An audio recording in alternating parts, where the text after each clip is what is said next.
সবাইকে শারদীয় দুর্গোৎসবের শুভেচ্ছা জানাচ্ছি। দুর্গাপূজা শুধু একটি ধর্মীয় উৎসব নয়, বরং এটা আমাদের সম্প্রীতির প্রতীক, ঐক্যের প্রতীক।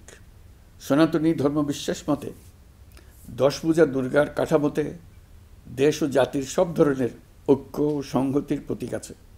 লক্ষ্মীর ধন সম্পদ, সরস্বতীর জ্ঞান, কার্তিকের বীরত্ব আর গণেশের সাফল্য এবং দশভুজা দুর্গার অসীম শক্তি সম্মিলিতভাবে সমস্ত অশুভ শক্তিকে পরাজিত করে। এর মধ্যেই ঐক্যবদ্ধ জাতির চিত্র আছে। জ্ঞান নিয়ে, সম্পদ নিয়ে, শক্তি নিয়ে, সবাই যার যার শক্তি নিয়ে ওই ঐক্যবদ্ধ হলে আমরা সব অশুভ শক্তিকে পরাজিত করতে পারব।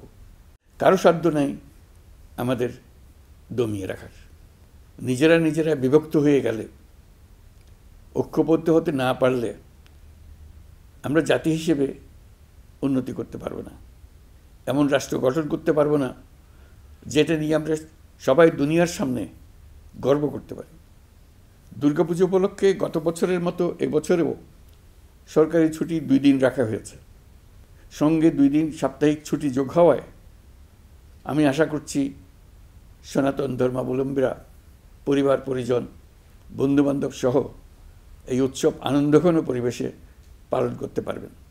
দুর্গাপূজা ঘিরে কোনো ধরনের দুর্ঘটনা যাতে না হয়, নাশকতার মাধ্যমে কেউ যাতে কোনো আতঙ্ক সৃষ্টি বা উৎসবের বিঘ্ন ঘটাতে না পারে, সেই জন্য সরকার, রাজনৈতিক দলসহ সমাজের সর্বস্তরের মানুষ বিশেষভাবে তৎপর রয়েছে।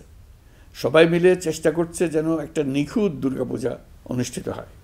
প্রশাসনের সকল পর্যায়ের কর্মকর্তা, পুলিশ, সেনাবাহিনী, র্যাব, বিজিবি, আনসার, সকল আইনশৃঙ্খলা বাহিনীর প্রত্যেক সদস্যকে আমি এ বিষয়ে প্রয়োজনীয় নির্দেশনা দিয়েছি ইতিমধ্যে। উৎসবের দিনেও যারা এই কঠিন কাজে নিয়োজিত রয়েছেন, দিনরাত অক্লান্ত পরিশ্রম করছেন, আমি জাতির পক্ষ থেকে তাদের প্রতি কৃতজ্ঞতা জানাচ্ছি। জাতিসংঘের অধিবেশনে যোগ দেওয়ার কারণে আজকের এই উৎসবের দিনে আমি সশরীরে আপনাদের সামনে আসতে পারিনি, তবে আমার শুভেচ্ছা ও অভিনন্দন আপনাদের সাথে রয়েছে।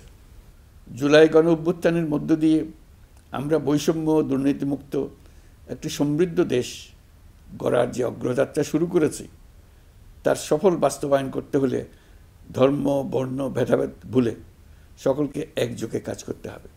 সকল অশুভ, অন্যায় আর অন্ধকারকে পরাজিত করে ঐক্য সম্প্রীতির জয় হবে। বাংলাদেশ এগিয়ে যাবে কল্যাণ ও সমৃদ্ধির পথে। সৃষ্টিকর্তার কাছে এই প্রার্থনা করি। সবাইকে আবারও শারদীয় দুর্গোৎসবের শুভেচ্ছা জানাচ্ছি। মহান সৃষ্টিকর্তা আমাদের সহায় হন।